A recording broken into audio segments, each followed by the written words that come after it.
Inspire, connect, and enable the ecosystem of entrepreneurs. Welcome to Hubcast by Impact Hub Lagos, a podcast for the Nigerian innovator, changemaker, and entrepreneur. In each episode, we will bring to you exciting and inspiring content where we will share knowledge, insights, opportunities, and real innovative stories from the Impact Hub Lagos community. As the bloodline of our economies, entrepreneurs need to be supported and given every opportunity and resource to succeed. It is our mission to empower you from intention to impact. This week, I'll be speaking with Wunmi Ogunde, an engineer with a passion for people and knowledge. She has a bachelor's degree in automatic control systems engineering from the University of Sheffield and an MSc in manufacturing systems engineering from the University of Warwick. With over 7 years' experience in the manufacturing industry, where she worked as technical manager for production and recycling of plastic materials, she has since co-founded green energy and social impact enterprises, including Ecoprune Africa, EMR Consult, and Xrubicon Solutions, home to next-gen waste management and environmental reporting software solution, Pakam Technology. In this episode, we discuss circular economy, its benefits, and its practicality in the Nigerian business context. Hello listeners, welcome to the 9th episode of Hubcast by Impact Hub Lagos. On this episode, it's me again, Anita Agbakova, commercial support here at Impact Hub Lagos. And today I have here with me manufacturing and recycling guru and circular economy enthusiast, the delightful Wunmi Ogunde. Hi, Wunmi. Hi. Super happy to have you here. How are you doing today? I'm very well. Thank you for having me. Thank you for the invitation. You know, it's always a pleasure talking about circular economy, recycling and whatnot. So I'm really happy to be here. Great. Thank you so much. It's been a rainy couple of days in Lagos, so thank you so much for taking our time to be here. We've all been experiencing that. Yes. Now, Wunmi, I remember seeing your profile for the first time, and I was really impressed by your trajectory and your work, especially around environmental sustainability and plastics recycling. And then one thing that stood out for me was when you identified as a circular economy enthusiast. At first glance, circularity is often equated to recycling. But really, let me ask, what is circularity or the circular economy? Right. Thank you for that interesting question. So actually, I was wondering where you got my bio from, but that's a conversation for another time. Sure. But so circularity, it's a context that everyone has been talking about lately, whether it's in any sort of business, even in service business, even in manufacturing businesses and things like that. Because the idea of circularity is basically you're supposed to take, you're to make, you're to consume, you're to also repair, reuse, recycle, and then, remake again. So that's the whole idea of circularity, sort of creating an ecosystem whereby you are taking from the beginning. So whether it's production, so obviously looking at agriculture, whether it's production, to the using, which is you as an individual, you're using that, and then knowing what to do with that, which is now recycling or reusing or reducing. So that's where you have the 3 R's, if you've heard of that, where the reuse, reduce, and recycle. And then, of course, goes into the production, and then that goes all over again. So I believe it's a concept that very recently is something that we're also discussing in Nigeria. For the longest time, we've always been throwing away, and that's the end of life. But now there's a conscious conversation and awareness about how we can reuse a lot of things and preserve in the future. There's that conversation of how do we sustain the future. If you tune into CNN, Sky, any news channel at the moment, you are talking about sustainability. You're talking about climate change. Obviously, the rains that we just give an example of, that's an example of the sort of extreme weather that is as a result of climate change. And if you looked at even in Germany, Last week there was that heavy rainfall. Floods. Even in the UK there was heavy. It's like literally countries and everyone. There's some places that you've been hearing of wildfires as well. So these are results of environmental issues that are caused over time because we've been operating a linear economy all around the world. So now everybody's waking up to the fact that we need to begin to recycle. We need to begin to reuse these things. All the trees that are supposed to be providing us some sort of nutrients as well, we're cutting them down to use them for trees. But while we can actually, the trees, we can use them for paper. So the paper that we use can be recycled back into paper, tissue paper, as opposed to cutting them down at every single point. So I can go on and on about circular economy. There's so much to talk about, but I think the basic idea of circularity is for us to reuse, reduce, recycle, and remake again. So that conversation is basically what we're creating, that ecosystem of reusing what we've consumed.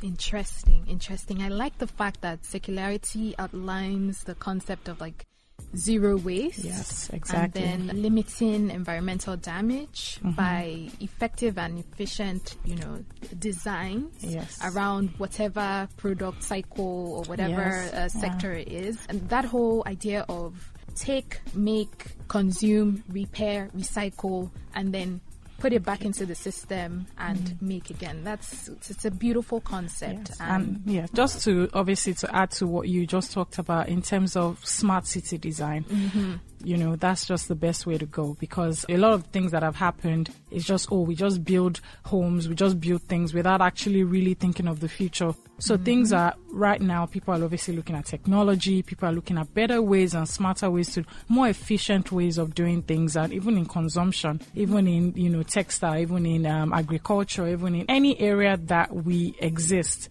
we need to begin to look at smart ways of, once there's a beginning of the life, there's the end of life, there's then the reuse, because before we used to stop at beginning and end of life, but now we have to think of the reuse of it and then sort of coming back. So it requires a whole 360-degree conversations and cycling of what we're doing. So the smart city, very, very important. Exactly. So what are the benefits of a circular economy? So I would start with, we already identified it. First of all, it reduces environmental degradation. That itself is the start. Look at last week, the rainfall in Lagos. Every one of us can literally relate to that. Yeah. And what is the major cause of that? Just the fact that you finish your bottle of water and you toss it into the ocean or into the gutter. When the rain started, they know where the waste is going. It's just there. And the rain, literally, we all saw it rising. If you were in the traffic, you literally see it rising. And then all of a sudden, your car can't move. You can't go anywhere. Every one of us are stuck. It's just as simple as that. Preventing that sort of flooding is a benefit of it. Flooding, major issue. Environmental degradation. And, of course, preservation of even life, loss of property. So there's a lot of benefit that it helps us to there's a lot of even conversation around food sustainability. A lot of people are not even realizing that food is also connected to climate. There are some areas that you get to because of erosion, we can't plant there anymore. How do we sustain life? How do we sustain animals? How do we sustain even the food that we eat? And obviously now there's a lot of even plant-based food that people are coming up with in terms of to preserve food longer and things like that. So these are few, I can go on and on. Obviously efficient waste management is also one of the major advantage of circular economy. So yeah, there's a lot of advantage. And of course, the general awareness of even people just knowing and just being able to, most importantly, the future, having a place for, there's always that conversation. Even the fishes that we eat, I'm sure you've probably seen pictures of where we have plastic in fishes. They consume these things and they become they're called like microplastics. So they break down into, because they don't biodegrade, they break down into microplastic. And then we consume that, the fish that all of us that enjoy seafood, whether it's prawns, whether it's croaker, whatever fish that you like, whether it's salmon, they eat some of these things. And by the time they check some of the temperatures and things or in them, they are taking out plastic, they're taking out things, and these are some of the things that we eat. So you wake up later in the future or someday and you wonder, why am I feeling this way? Why am I sick? What is this? And not realizing that it's just 1 or 2 years of consuming this, and so there's a lot of benefits even to us as humans to begin to be more aware of how to reduce this environmental degradation, the flooding, the waste management issues, and this all starts from understanding what circular economy is. Fantastic. And it's brilliant that you've brought all this up, especially in terms of like the flooding and here in Lagos, for instance. So it's just very important at the end of the day that we understand that everything is interconnected, and that's just the basic concept of circularity. Everything, the cyclical nature of things, of life. Exactly. And I think from the beginning we've always been told that life is a sphere, like it's not straight. It was before we used to think life was flat, or this earth was flat, but right now we know that it's not. So it's that circularity in itself, even just to preserve human lives. And I think I was watching the news a few days ago, and they were sort of I think they were talking about climate change and showing us how things are sort of getting worse from, I think, 1980 something to 2020, which was last year. And, the atmosphere that was like plain, looking all nice, and they gradually showed us how, air pollution, water pollution, and everything has sort of changed the atmosphere, and the whole thing just turned red. It was almost unbelievable, but that's the reality. And what we have, what the sort of emission and everything that is in the atmosphere right now, it would take years for it to sort of come back to where we were coming from. Exactly. The air that we're breathing in, trust me, it's not pure. It's not. So, Definitely. And then, of course, there's the news that the Amazon supposedly is now releasing much more CO2 than it is absorbing due to the forest fires and wildfires and everything. They're there, and they're like, it's almost like you get 1 or 2 every year now. It's just it's sad, but it is sad. It's the reality. Yeah, and it's very critical. I also like that you mentioned food sustainability, because of course the reality for us here in Nigeria is that food security is not existent in this country as it is. And COVID, of course, it showed us what the danger and the reality that we are in terms of like food security. So do you think circularity is achievable in Nigeria? Oh yes, I think it's very, very achievable, but do we have a long way to go? Yes. Is it achievable? Very, very. And it starts with this sort of conversation that you and I are having. It starts with whenever we have a platform to talk about it, let's get it out there. And obviously we're in a dynamic society where we're not just speaking English, we're speaking Yoruba, we're speaking Pidgin, we're speaking Hausa and Igbo. So things need to be translated into all these various languages to get the knowledge out there. So first of all, we're starting with education and awareness. That is very key. Behavioral change is very key. I remember a few years ago when I sort of dabbled into the recycling space, and that was how I got in. I was doing a research on recycling, food packaging, and all that, comparing Nigeria with other countries. And, so of course, Nigeria, first of all, we had no data. So I needed to come into Nigeria to actually do that research, and, from even the little findings at the time, which was maybe 10 or so years ago, even people that I had assumed would have 1 or 2 knowledge, or they were willing to recycle, and these are people that I would expect that they are well traveled, they are well informed. They didn't seem to care, from the research. I was like, no, I wouldn't buy anything that's recyclable. I wouldn't, it was unfortunate. So I was at that point, I realized that, look, we have a long way to go. That orientation change has to happen. Between then and now, of course, as things got better, so maybe about 0.01%, maybe we are moving as long as we are not stagnant. Exactly. But more awareness, and where thankfully even the government, Lagos State Ministry, Environment, Loma, LASEPA, the people there now are very keen on the whole circular economy. And of course, having organizations like yourself as well, pushing it in every entity. You are doing it from your own area, the government is doing it from their own area, and then of course a few other people. So it's better than 10 years ago. So another 10 years, we hope it's going to be better. But it starts with awareness. It starts with informing people, giving them actionable plans, giving them things that we realistically know that can happen. So a conversation we're having yesterday, and, they were talking about, best practices in the UK, in the list, and I was like, we miss the point. You cannot compare best practices in the UK, in America. Yes, it's good to refer to them, but it does not apply here. Let's throw that out. So when I talk about these things and people are just like, we can do it like they do. I'm like, no, our economy is very peculiar. We need to look at the reality of our people. We need to, maybe the low income earner in the UK will have more than our middle, sometimes even our middle income earner, sometimes. And, and in terms of even the economy in general, it's completely different. So, yes, best practices, is good to look at them, it's good to copy them, but what applies to us here directly? We need to start looking at that and defining our own best practices, defining our own best solutions. So I always never like to borrow. So when people have that sort of conversation, I always almost like cringe, guys, come on.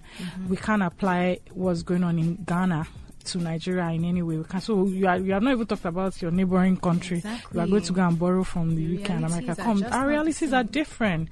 Our government is different. The people that we are governing is different. So let's not do that to ourselves. We are just raising the bar unnecessarily because we are not there yet. We are not like in the next stage, talk less of now taking it 10 stages to go. So I always want even business owners and everybody to sort of let's reduce our expectation. Our major challenge obviously now is information. So how can we communicate this thing? If obviously governments, businesses, so I don't always say government is just for government to solve. No, it's not a sole issue for government. It's for everybody. For anyone that is enlightened enough, for anyone that is well informed enough, I think it's a conversation that each person needs to start pushing from their own avenue. Use your own network, push out the information, whether you're doing seminars, whether you're doing, labs, whether you're doing whatever you're doing, and then plant people around. So that way information goes out. That way you give them actionable plans to move ahead with. And by the time people start seeing that, then they begin to realize. I'll give an example. So about 2-3 months ago, actually about a month ago rather, we installed a collection hub in somewhere in Abeson Estates. And before we got there, the challenge in the community was like, what is this? This. Of course, now they are benefiting from it because they see the point of the recycling. But before we got there, it was series of meetings from last year, from 2020. We just started in 6 or 7 months after. So this is obviously some may be easier than the other. And that's why when people say we're taking best practices from countries, they're like, no, you can't do that. Our people are peculiar. Even with we've had conversations with the people within the SLs that look, they might even be doing it a different way in some other areas, but this area, this is how they want it. And you sort of have to bend to that and not kind of insist and say, this is how we're doing it in 10 places or whatnot. So, but again, every area is peculiar. The trainings that they will require will be different. Some places you have to speak Yoruba, some places you have to speak Pidgin. And so, but information, creating awareness is key to moving. And then, of course, you repeat the cycle over and over again, as many times as you can.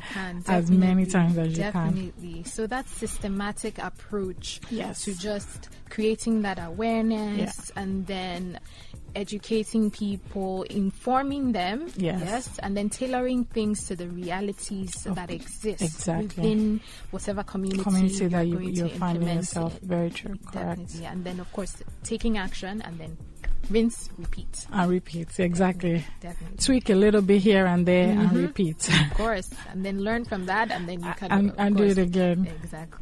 Exactly. So, thank you very much for listening, for saying that, of course, this does not all rely, or the onus doesn't lie totally on the government. No. Individuals, communities, collaborative communities like us here at Impact Hub Lagos with the program Xrubicon 2030 that we are running this year with the circularity theme, and then of course organizations like yours as well that are playing in this space. So I like how you also mentioned that circularity. You've mentioned agriculture, we've mentioned waste management. So what other notable areas of human activity in Nigeria is circularity currently being applied or can be applied? Okay, so maybe I'll go with can be applied, because again, obviously the reality is it's sort of like a new term, so to speak. And so it takes a bit of getting used to, it takes a bit of understanding, but the truth is it also has existed informally for the longest time. And so we can't take away from that informality. And, you know, if you remember, obviously, when we were all growing up, like you remember, we all used to take our bottle of Ororo. We'll probably go and buy it on oil and buy from somewhere, and, you know, they'll keep refilling that bottle, and then you bring it back home, you know, or even maybe if you have like textile, maybe you made like a material, instead of them wasting it, they would join it with another. You know, there's also like been little things, and even the informal sector in waste as well. Those guys too have existed for the longest, and they have even been recycling for the longest because they've even seen the value before any sort of formality is coming into the space. So I think that obviously going forward, there's more. There's real estate and construction. There's a lot of waste in there, that a lot of the items that will probably be broken down, bricks and this, a lot of them can be reused. And right now, some of even the recycling we do, we pour it on the road and it helps to sort of fill that until the next one. So some of it has already is existing, but you know, what we need maybe are smarter ways of doing them. So those bricks, right?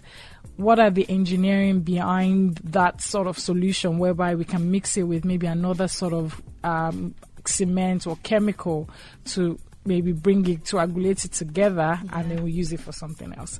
Those are some, you know, we can look at textile, we can look at, you know, maybe doing, obviously even looking at how we used to do the tie and dye back then as well, using the colors and not wasting them and making them into adire and all these things. So these are some places, and of course once there's a little piece as well, you start to join them with others and make another design out of it, or even art. Like there's a lot of upcycling going on. Look at waste tires.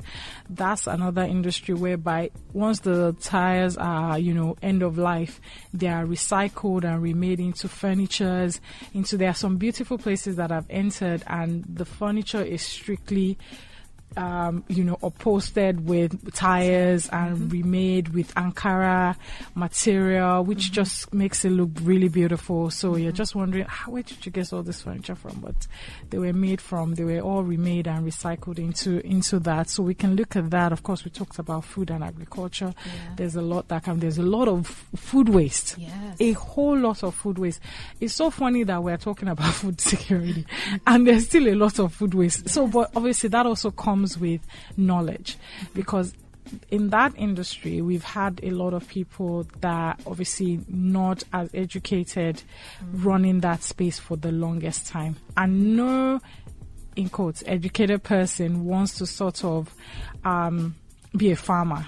But again, that dynamics is changing now, because now you're having a lot of more people well-informed, people that are studying crop science, people that are studying land, they're studying social erosion. Like, you know, people are now becoming more aware that, look, we need technical people in this space that can, you know, and there's obviously greenhouse farming and all these things that are happening now, whereby you can control the temperature, you can do this, so you can actually predict when it's growing and when it's not growing. All that is going on.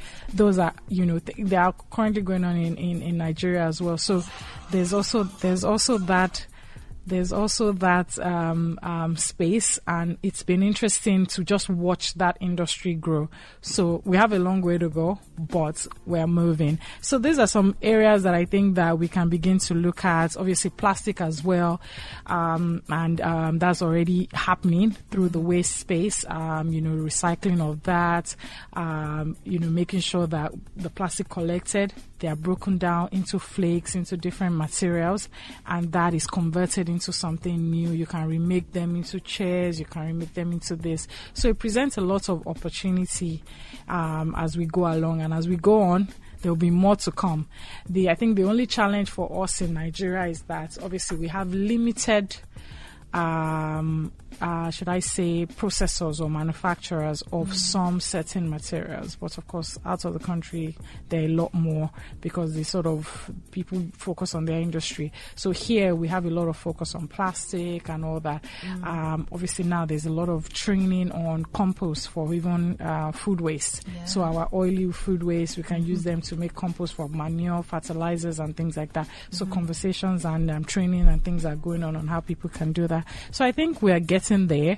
At least once you can keep your garden, keep your thing and replant it, use it to plant. You have your plants in your garden and, so you are not wasting anything. So at some point you might not even need to throw out anything because you are recycling your plastic. You are using your food waste as a compost and manure. You use it to plant and the cycle goes on. So a lot of interesting things coming, and it's possible. But just like we said earlier, education, information, and giving people what to do, giving them actions to follow, and it will happen. Fantastic. So essentially, circularity is across. It can function across any sector. Yes. It's not just recycling like people usually think. It's the whole. It's the whole chain. Works. Yeah, it's the whole works. And it's beautiful that it's the idea of zero waste again. Let me come to that. Is if you start from the beginning in the design or in crop production or construction, like you said, or even textile manufacturing and all of that, and you already have like a vision or a view of this is the waste that I'm anticipating if I do it this way, and then you take that and then you design it in such a way that you might eliminate waste completely, or then recycle or upcycle or channel it into something exactly else. Which is why when you were talking and when we mentioned about design, smart design, that's just all where it comes in, architecture of it. So knowing that as a manufacturer from the beginning of your product, which is why circularity is very important, you're already looking at the end life and the end life of it being remade into something else. So you know that whatever you produce would always make sure that there's a continuity of life, or it comes back to you as another product. And that's why a lot of even the plastic manufacturers are doing now. So they are sort of helping to ensure that whatever plastic that they make comes back into the system, back to them, and then they're able to recycle that. And so there's a lot of support on that going on at the moment. So is it enough? Of course we can argue whether it's enough or not, but it's been done, and I think that going forward we'll probably be seeing more the effects of that, because it will take a while to begin to see any change, but as long as we keep pushing, we'll get there. Definitely get there. So let me, I've come to like my final question, sort of, and it will be two questions in one. So what, in your opinion, is the future of circularity in Nigeria? And from your experience and with the work, the wonderful work you've done so far, I know you started with Ecoprune and then of course with Xrubicon and the solution that you currently have, like what do you see as the future of circularity in Nigeria? Right. So thank you for that. I think that's a very good question. So I think the first thing I would say, obviously based on all our conversation from, about a few minutes ago, is the fact that circularity is unfolding and there's still room for a lot of things. And so the first core I would mention would definitely be innovation, whether innovation in terms of ideas, whether innovation in terms of technology, whether innovation in terms of even manufacturing. There's so much that we can do in manufacturing. And, there's the clean tech, there's the manufacturing, there's the look at even the vehicles now. Vehicles are becoming clean. Yes. Vehicles are becoming smart. Vehicles are becoming hybrid. So we're looking at electric vehicles. Before we know it, that's what we're talking about. So everything is sort of trying to reduce, even carbon emission into the atmosphere. There's just a lot that can be done.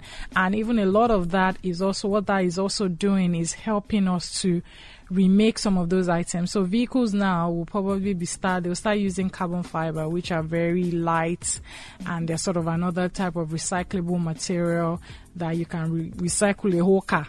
Exactly. So the things like that are, what is coming up. So I think obviously the first point is for us to be aware, know what it is, but the future is definitely something that I see it happening soon, because also, again, one of the things I like about us in Nigeria is we have very accelerated speed of learning things, so we catch up very quickly. It's only if we don't want to do it, but once we want to do it, we obviously catch up on things very quickly. And if we have people that are sort of focused on design, there's a group that I know, I think they're out in the US. All they are focused on is sustainable designs, on eco-friendly buildings, eco-friendly cars, and they're having a whole course on that. So there's just a lot going on around the world on how you can, and even here in Nigeria, we actually already have smart buildings that are focused on, everything is, either connected to solar, everything is connected to some electric thing that is just reducing the carbon emission, reducing this. You can recycle. Some places they will strictly say no plastic in the office, bring your bottles. So all these little things. And of course, like I said, innovation, very key, which is one of the things that we have done at Xrubicon with Pakam to sort of support the waste management space and see how even moving around with vehicles are more productive. You reduce the carbon emission that you're using to to go out. So is when you get a request, you move. If you don't, then instead of as opposed to you're moving up and down. So there's a lot of opportunity out there. Technology, like I said, is the next phase, is the next frontier of the future, whether in any business or anything at the moment, and that's the new revolution. So there's still a lot to be done. I obviously hinge it on awareness. It starts from there. Creating that awareness for everybody, be able to. So even if you're developing eco-friendly items and things like that, obviously there's also that conversation of reusable bags in supermarkets, whereby you carry your tote bags, and they do that obviously out of the country. But as it being able to work here, well, we're still on it. We're waiting to see. We're waiting to see. So we're still on it. So yeah, but the possibilities are there.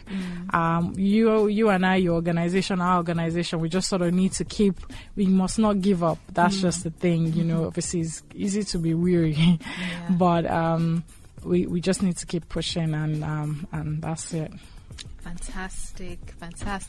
Thank you so much, Wunmi. Thank you so much. Thank you so much for having me. It's been an interesting conversation. Very, very, really, really insightful conversation, and it's. I'm definitely sure this won't be the last time we have you on. Yeah, definitely. I look forward to it. There'll be like Circularity 2.0. Yeah. It's like probably have more people so that we can have a debate. So I think that will be interesting. Yeah. Once we have more people in the ecosystem just coming in, it makes the conversation really maybe we'll do it for again.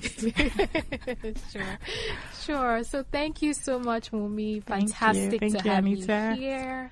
I'm positive that everyone who has listened to this has gained lots of insights on circularity, sustainability, and how to take the conversation forward, what you can do in your own little space there, because of course, like we've said, it's about collaboration, it's about innovation, and everyone being proactive to achieve impact. So again, my name is Anita Agbakova, Commercial Support at Impact Hub Lagos, and we've been speaking with the very inspiring Wunmi Ogunde. Thank you. So like I always say, until next time, stay inspired, keep connecting, and keep making impact.